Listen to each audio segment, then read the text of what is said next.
Hello and welcome back to 3 Mini Brickfilms 5 Me, where today I'll be reviewing 3 recent-ish kind of Brickfilms. The thing about all these recent Brickfilms is that they're all original videos, and by original I mean that they are not based on any pre-existing IP like Star Wars or Lord of the Rings or even Ninjago or some official LEGO theme. They all take place in original worlds as far as I know.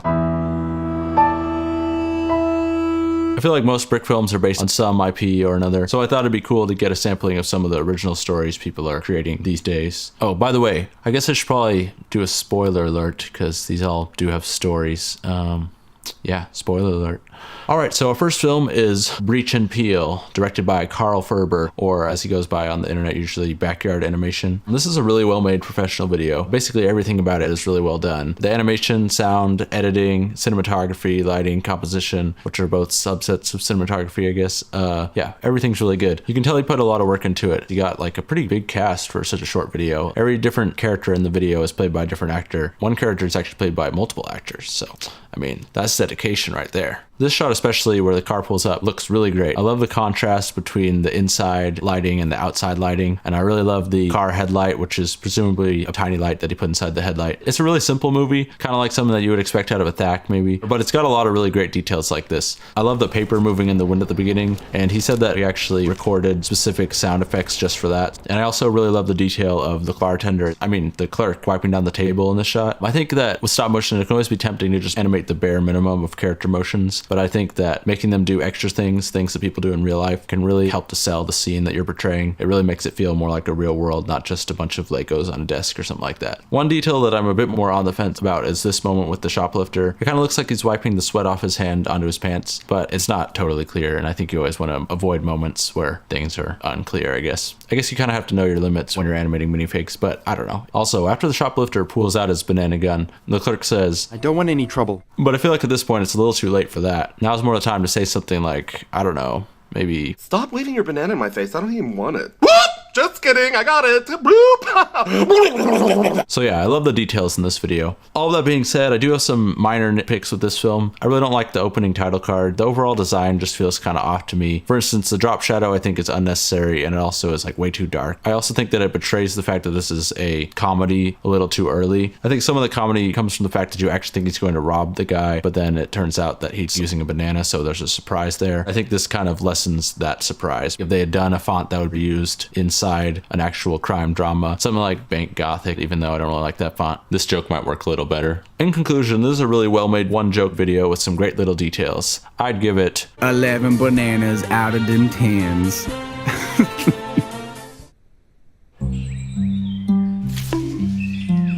That's how you build a Lego apple right there. So our next film is called Roll, and it's actually a co-production between Alexander Leitner, aka Lego Studio 01 Brickfilm, and Andreas Bitzan, aka A&M Studios Brickfilms. And a bunch of other people helped out too, including their brothers Thomas Leitner and Michael Bitzan. It was created for the 2017 Steinerei Brickfilm Festival, where it won the Brickfilmer Prize, which I'm pretty sure is judged by other Brickfilmers. This video is pretty similar to Breach and Peel in that it's really, really well done in basically every single way. One thing that makes it different from that film though is that it's essentially a silent film, except that the people do speak in grunts, kind of like they did in the old Traveler's Tales Lego video games. Huh?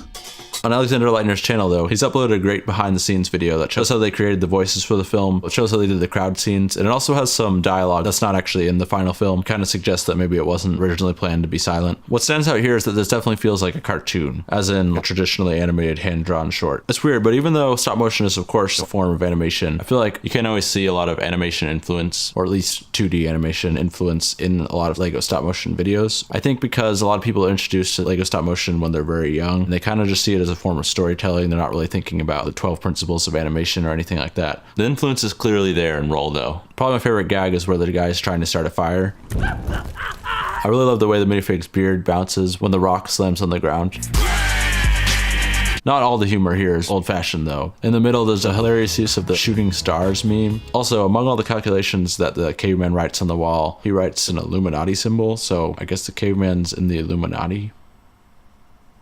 Also, I just realized this is probably a Hitchhiker's Guide reference, so that's cool. Speaking of this, I really love how all the titles in this video are supposed to be carved into rock. The end credits are really creative. I think that you don't usually see super complicated title sequences in Brickfilms. Henry and Edmund Plastic Love has a really great opening title sequence, and then Unrenewable has a really good end title sequence. There definitely are some, but I can't really think of that many. There should be like a Lego art of the title. However, this kind of leads into one of my main problems with this video. All the stuff that's in shot is really well done, but some of the stuff done on the computer kind of fails to live up to that standard. Regarding the titles, they don't really integrate into the wall that convincingly. I think the main problem is that it just goes right over the cracks between the bricks in a way that doesn't look natural. I think an example of this sort of thing done right is the Lego Movie, although that's CGI, so it's a little different. Or also Monotogo Studios' Into Mystery Kickstarter commercially thing. Similarly, the digital camera movement looks sort of robotic, as it doesn't really ease in or out. There are a lot of hard stops. I think Evan Abrams describes this problem and the solution to it really well when he says, "You want to use a lot of easing because jerky camera movement implies that it's all virtual, and that makes people uncomfortable and dislike what you're doing." These aren't really that big problems though, and I haven't even mentioned the awesome in-camera sunrise shot. Overall, I'd say this is a fantastic and funny little film that has some great and surprisingly modern comedy for its Stone Age setting.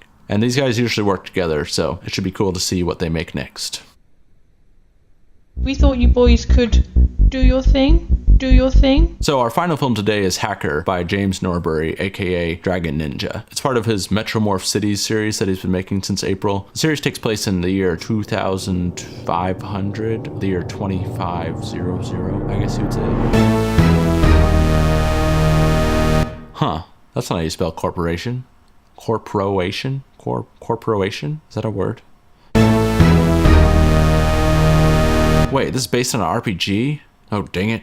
Who's supposed to be original? I mean, how many people have even played this game, really? Well, maybe a lot, but I'm gonna review this anyway, so yeah. Go watch The White Wall if you only wanted to see original videos.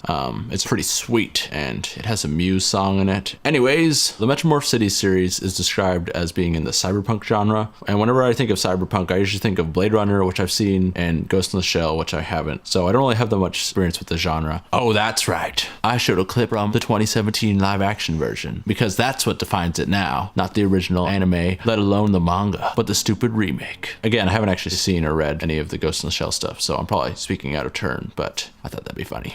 And kind of sad. So from what I've seen, the cyberpunk genre is usually really cool visually. It's sort of like a very grungy, advertising heavy version of the future, like lots of neon. And this video, Hacker, as one would hope, has some pretty cool visuals, although none of them are really that polished. What I like most is all the multicolored lighting, and the way that they achieved that may have been kind of inspired by Philip Heinrich's Unrenewable. I remember the way that he did the lighting setup for that video was very similar to the way that they did the lighting setup for this video, using Christmas lights, but I feel like a lot of the lighting doesn't look super intentional. It looks a little bit haphazard. It's really cool how almost all the lighting though is built into the set. The sets are also very impressive. I especially like the set in the slums. I really like all the pipes going up the wall. But I think like the sets, similar to the quality of the lighting, they look a little bit thrown together, like they weren't super intentional about where they put the pieces. And maybe you could say it kind of works because this is kind of a grungy world, but I think there's a way to evoke that sense of grunginess without actually making the model look like it was not that well put together. And also once they get inside the club, dang, that music is sick. I hope they play it at my funeral actually. I don't really think you need the title card that says the music is too loud, but I kind of like it for some reason. I enjoyed this video. I think that it's an interesting genre to make a Lego video in. I don't think it's a genre that we've seen that much, and that's why I think it's still kind of original feeling. I like that there's not really a good guy here. The cops are like super shady. They just pull knives on people. It's just a funny look into this world. I don't think the characters, you're really gonna super latch onto them or anything. Do you have any large, illegal, experimental weapons we could have? The story here doesn't always make sense. For instance, there's a part where someone gets shot and then they just wipe the Lego stud blood off of themselves. Just a flesh wound.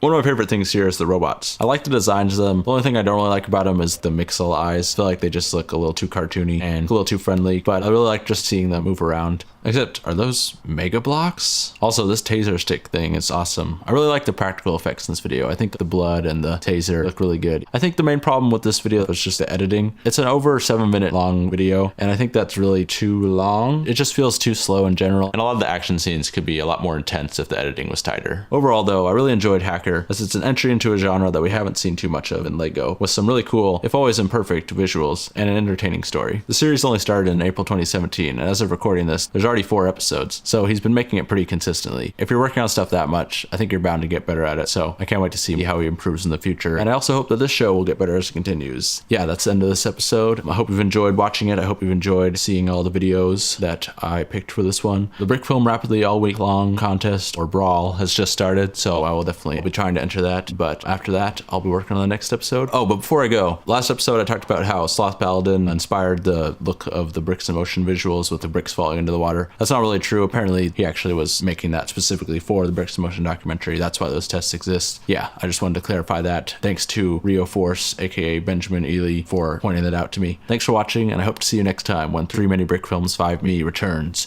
post-brawl. We'll see who remains and who has fallen. All right.